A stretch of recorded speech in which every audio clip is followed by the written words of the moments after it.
Hey, what's going on? It's your boy BT, and I came here to talk some boxing with the thousands of True School Sports subscribers. Now, I wanted to get into the fight that happened this past weekend. It was a big fight in the lighter weight classes. You know, it was one that I was very interested in. Juan Estrada, Gallo Estrada, taking on Rungviasi for the WBC flyweight title and also the lineal championship in the super flyweight division. And it was just a fight that held massive importance. As many of us know who watched the fight last year, it was one of the best fights of the year last year. Tactically, it was one of the most fun fights to watch if you're like a boxing nerd like myself. You know, that fight last year was great. It was to die for almost. So this fight was interesting because, you know, Estrada, you know, before I get into the actual fight itself, let me set it up for you guys. Gallo Estrada has long been one of the best fighters in around that weight. You know, whether we talk about his time at flyweight or super flyweight, he's always been one of the premier names in the division.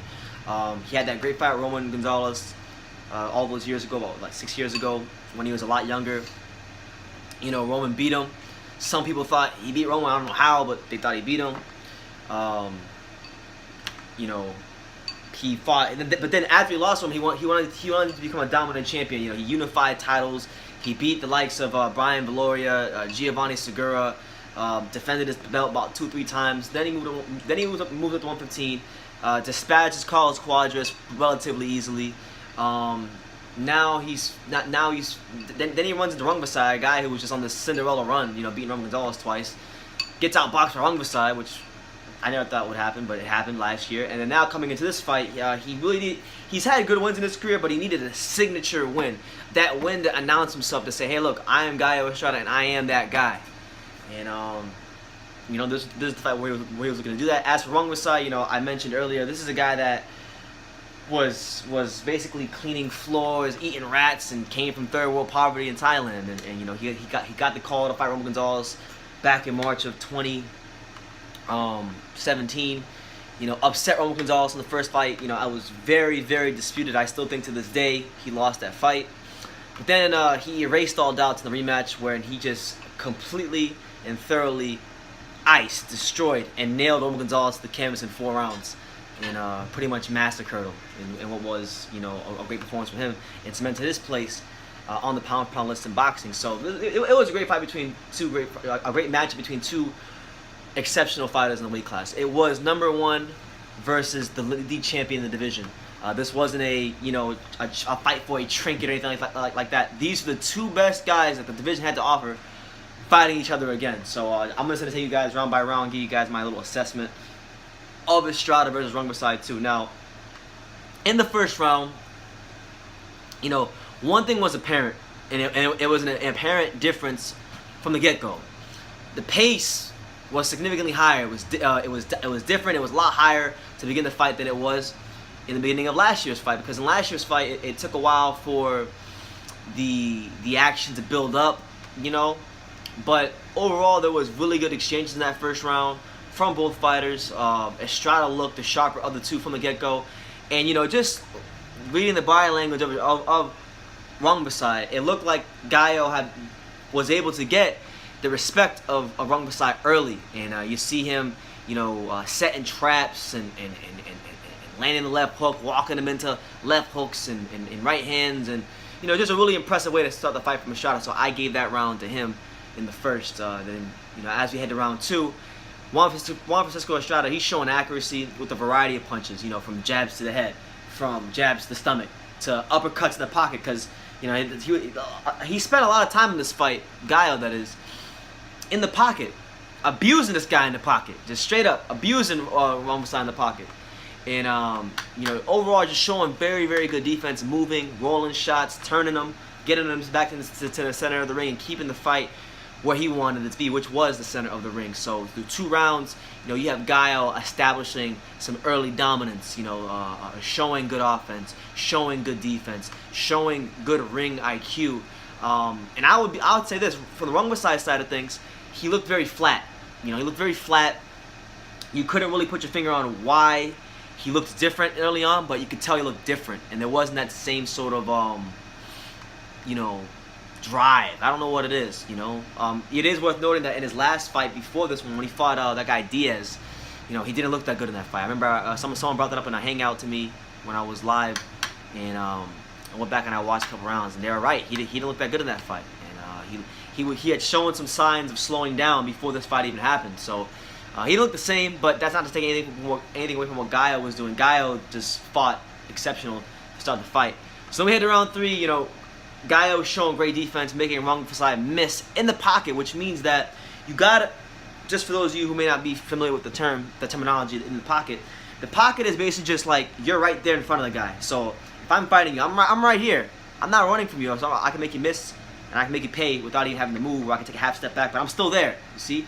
And that's what Gallo was doing a lot in this fight, working well behind the jab as well, you know, sometimes double jabbing, using intelligent footwork, helping him set up the left hook. You know, the left hook was very key for him in the early rounds of this fight. He walked Rungviasi into a lot of left hooks, and I think those left hooks were able to get his respect early and often in these first couple of rounds. Now Rungviasi, he's throwing single shots, and sometimes they are landing, and sometimes they're knocking Estrada back. So he's still showing himself to be a threat when those punches land, but those punches are so few and far between, and none of them really hurt Estrada the way you would think.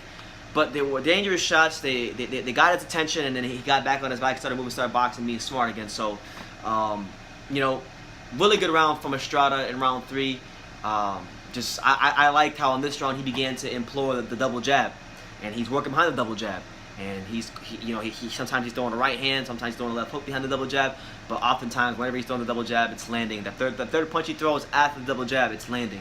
So yes, I got him shutting out Rungviasi through 3 rounds. Heading into round 4, you know, this is a much more even round. Rungviasi is doing solid work to the body. But, and it's funny too, because Rungviasi, I thought in the early parts of this round was winning the round. But it was the footwork and the counter punching of Estrada that allowed him to steal this round. You know, he was able to, like I said, and this was a common theme throughout the fight.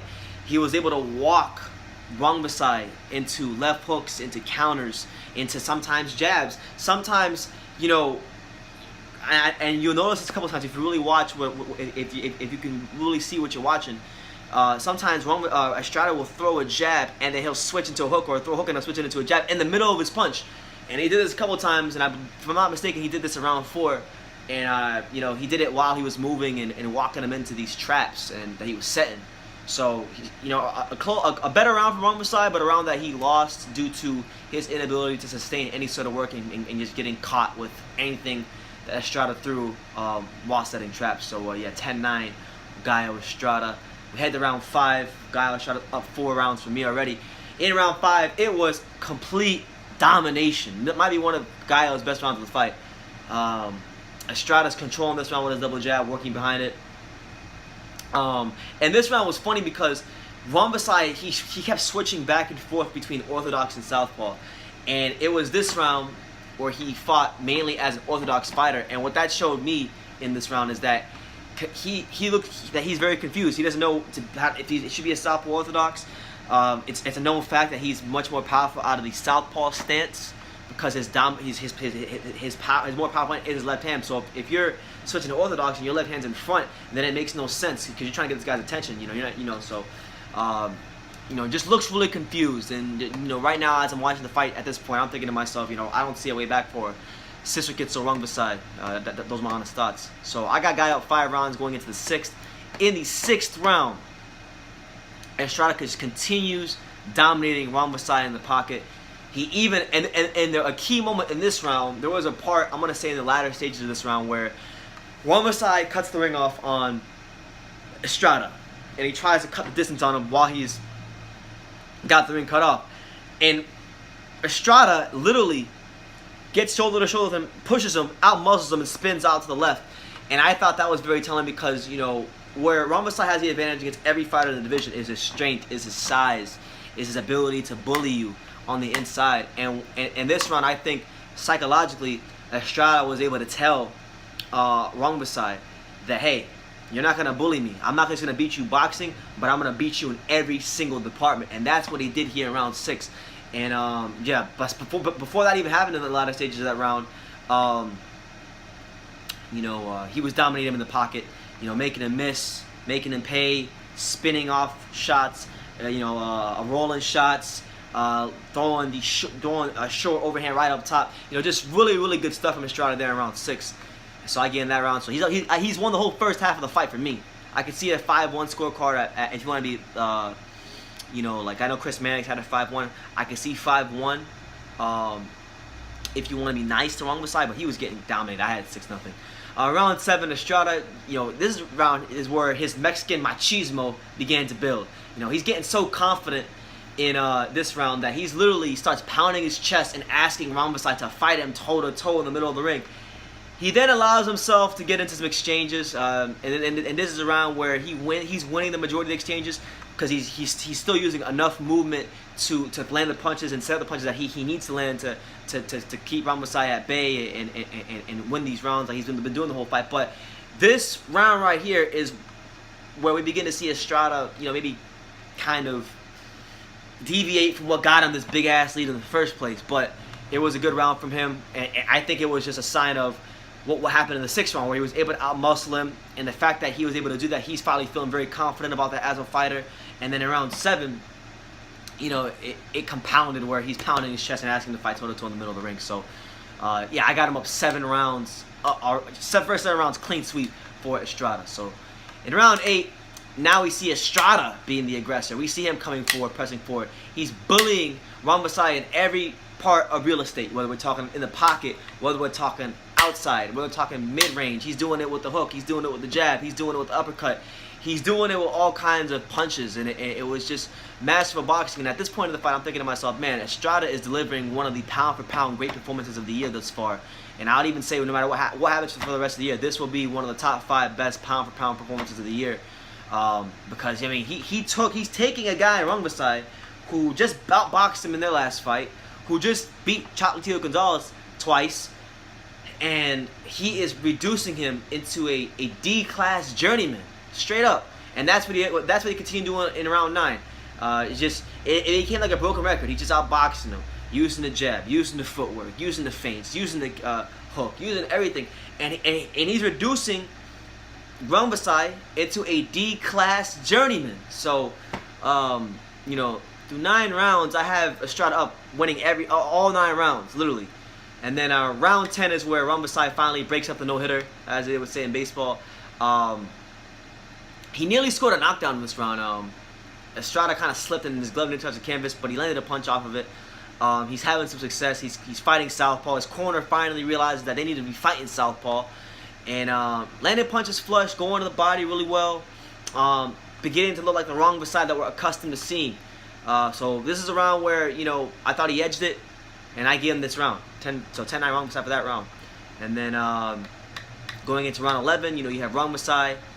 He hits Estrada low early, and I think this was to kind of get Estrada's attention, and maybe, he's running out of ideas, so why not go hit him in the balls? He's probably been watching a Terrence Crawford and Andre Ward highlight, so he figured why not go punch this guy squarely in his nuts, and maybe he'll stop moving around the ring so damn fast and counter-punching him. So he does that early in the round, and then, because, Estrada's probably trying to catch his second win, catch his win back, he's not moving as much, and he's standing there and he's trading, and you got the whole forum, the LA forum, chanting Mexico, Mexico, Mexico, Mexico, and the machismo is just building through his veins, and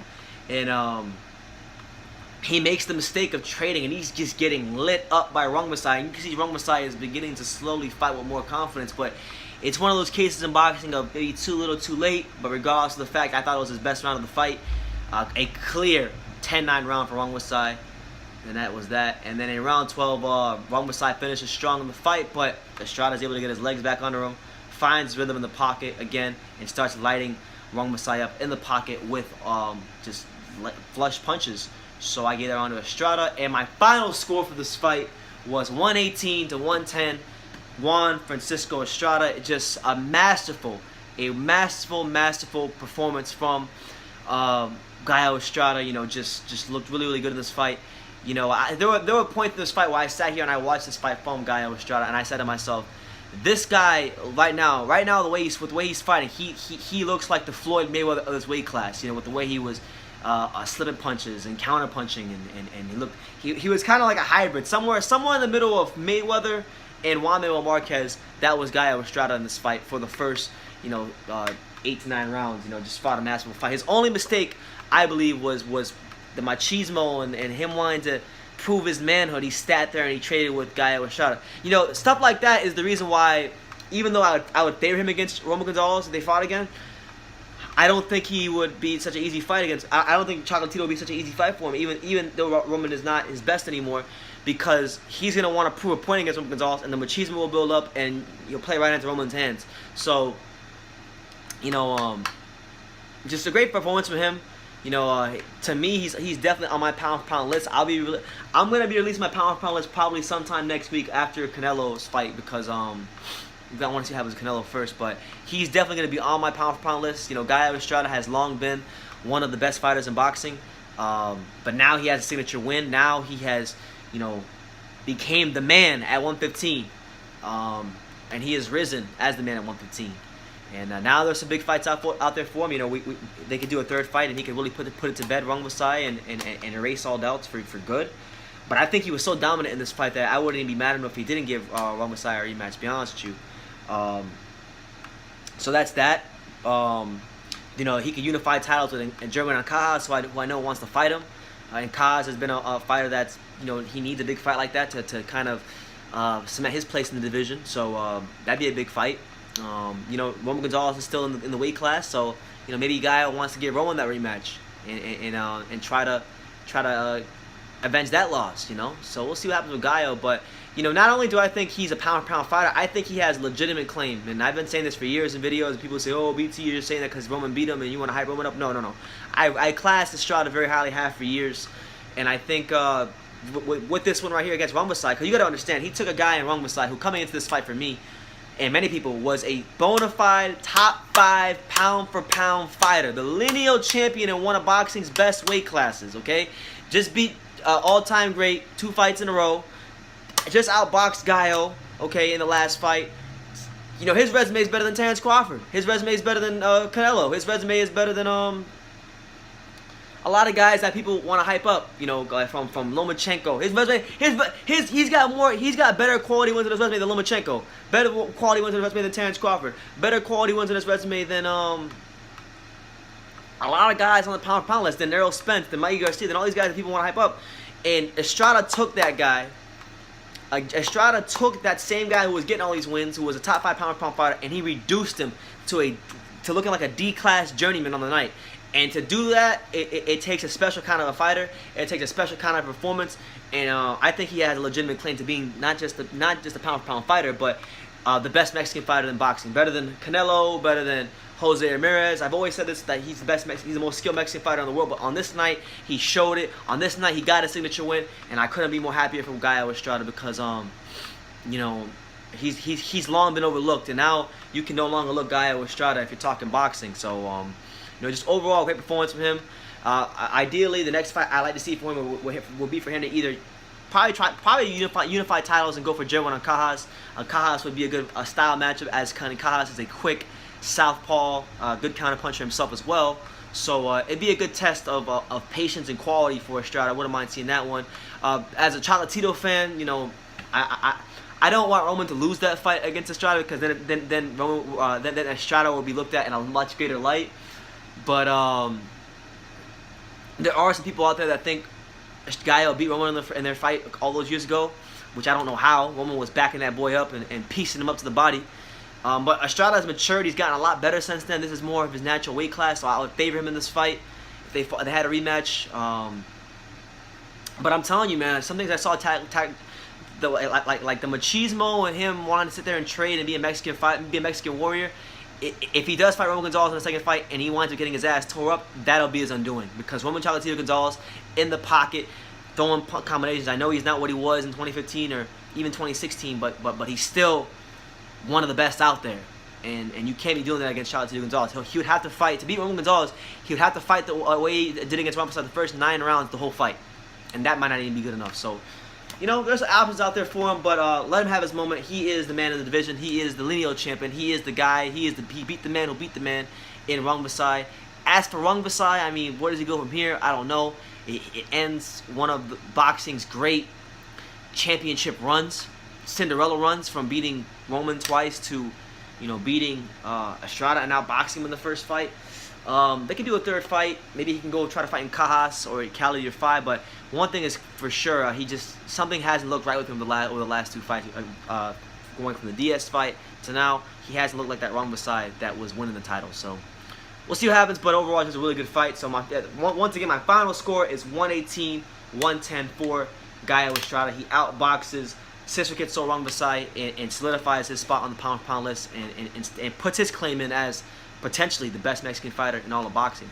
Let me know what you guys think in the comments down below. Take the time to subscribe, like I say in every single one of these videos. You can love me or you can hate me, but I'm just a kid from Dane. So until next time, take care, guys.